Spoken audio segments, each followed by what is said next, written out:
Hey, what's up? So, interestingly, I want to record this. I'm sitting inside of a really plush Starbucks, but it's also, I think, a hotel. They've even got lemon. Those are real lemons. A lemon tree. Let me see. There's a lemon tree right here behind me. Beautiful fireplace. Anyway, there was a couple sitting there talking about art, and older couple, and late, I'd say 80s and age. And the gentleman was talking. The woman was an artist.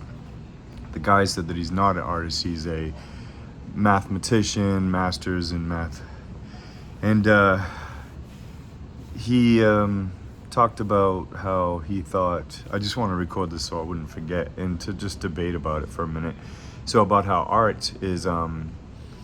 He felt from seeing realistic portraits, Renaissance art, realism from the early 1900s, 1800s, 1900s, and then he felt that the reason why she kept kind of bringing up abstract and cubism and different types of other alternative art, like modern art that would start to come out at that time around the turn of the century when he mentioned the camera was introduced. And he felt that that's what diminished the portraiture art, that is what brought down the realism, and that's what brought out the abstract and impressionism and other styles that are basically not realistic. So I agree to that to some degree. Oh shoot, I hope I didn't just completely block the mic. But I also agree that that is what happened. I do think that financially, because it was a source of income to be a portrait artist, it was a big market to be able to portrait, wealthy people, just document events, portraiture, just people of stature, excuse me.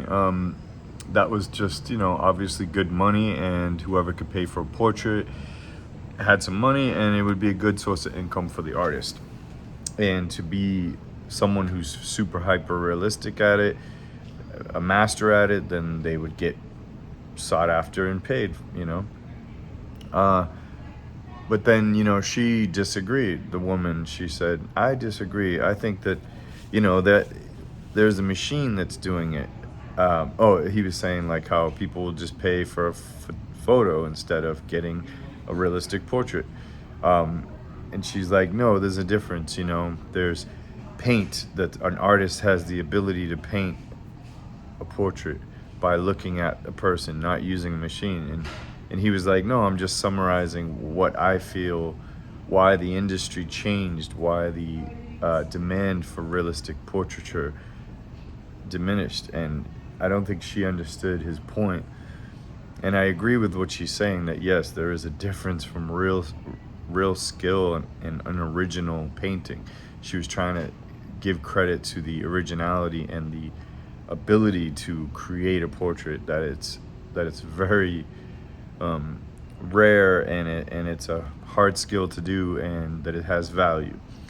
He was not saying that it's devalued, but the truth is, yes, in the mass majority of people in society, and as an industry, as a source of income, it did diminish. It did lose its value. I've noticed that with the turn of like digital art. Even me being a digital artist, doing record covers, album covers, when they used to print before there was CDs and downloading and and streaming music. There was the physical CD, so there was a demand and a need for unique album cover art. Now, definitely people use photos, and that was always a competitive sort of choice of if the music artist, is going to go with a photo or in a photo shoot, or are they going to go with an illustration or a drawn, designed cover. And that's also another topic about how designers and artists were competing on who gets to actually do the artwork for the cover, if the art was chosen, not a photo. So now and then you have people like myself who I am a designer and an artist. So I actually do visual illustration and design and layout and geometry and graphics and logos and all the things needed if it was to just be basic or design, pure design, right? Or if it was to be hand-drawn illustration, I was also digital. I am a digital illustrator.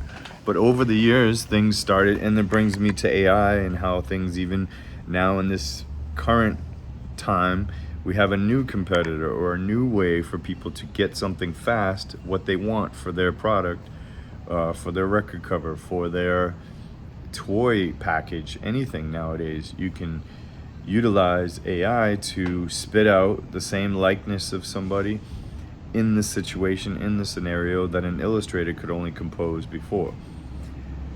So more and more, it's not that the value of a portrait, going back to that, has diminished. It's actually authentic. It's really, but it's rare that somebody will notice it or want it.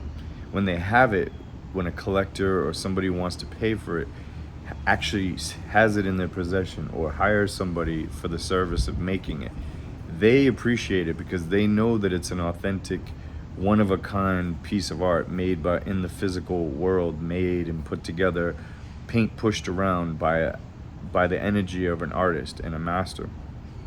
They know that it's a rare commodity, or it's just a precious item, right? But not everyone values that. Not everyone feels that way because, for one, a lot of things have been dumbed down, and a lot of things in the masses, products and even fabrication of homes, furniture, the custom-made, piece of furniture is not really sought after. Actually, this chair is very slanted, so it's not the best to be filming like that. People don't really want custom-made furniture or unique furniture or things of because it's costly, because it's easy to just get something delivered through Amazon or some sort of just fabricated quick thing, less expensive, disposable. So that's kind of what has happened, I think, also with art. Same with the quality or the dignity within the product or the thing that people want. It's kind of changed. It's kind of like they're not really needing it. They don't really want it as much. Wow, what a beautiful sunny day.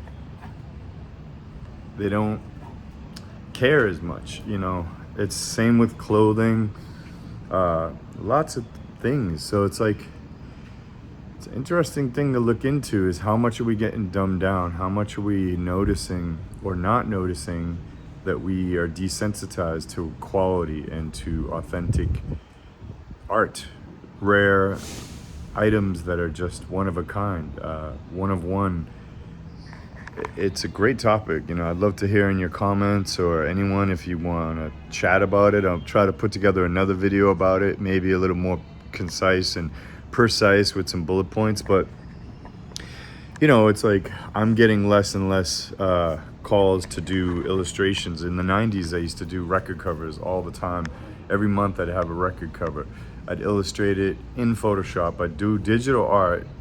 So the medium, to me, it's just another medium. Some people would say, oh, a digital artist is taking from an acrylic or an oil painter. And that's true to some degree, but it's just another medium of competitive art production. So this AI, you could also say, is the same thing. Somebody typing in a prompt is competing with me as someone who takes a month to illustrate something, or 2 weeks, where an AI can spit it out in a few minutes to a few hours, and then they can have an artist edit it and clean it up and make it look a little better for wherever its imperfections are.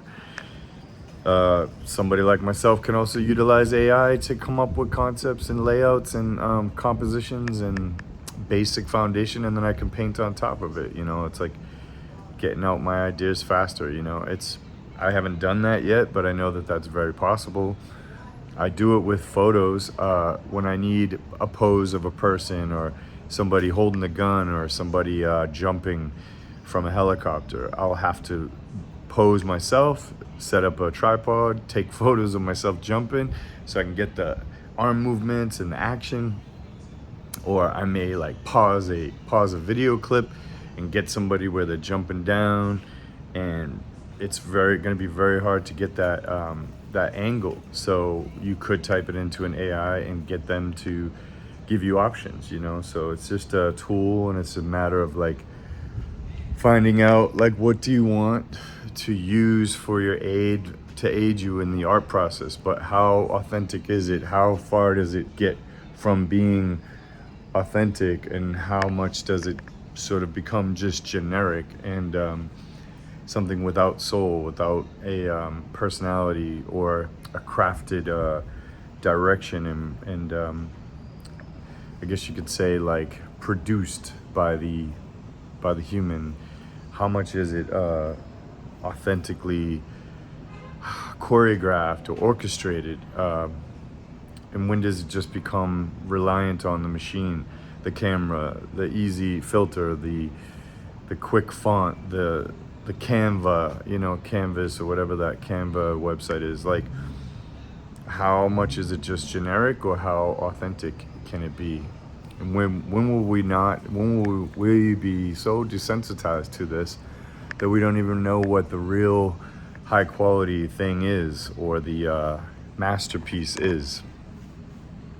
Or we wouldn't even know if we're looking at it, because, you know, you got like digital printing now, and then they have digital printing with actual thick glazing, like impasto, thick letter, like shapes. You know, they have like paint that is simulated to look like real paint. It's just like a printing process that puffs out and makes it thick, where you almost, and then they throw some glass on it and you almost think, oh, that's a real painting, that's an oil painting, but it's not, it's fake. When will we be fooled so much that we don't even know? Or does it even matter? Does it even matter? Anyway, peace. Spit out some comments, I'll make another video.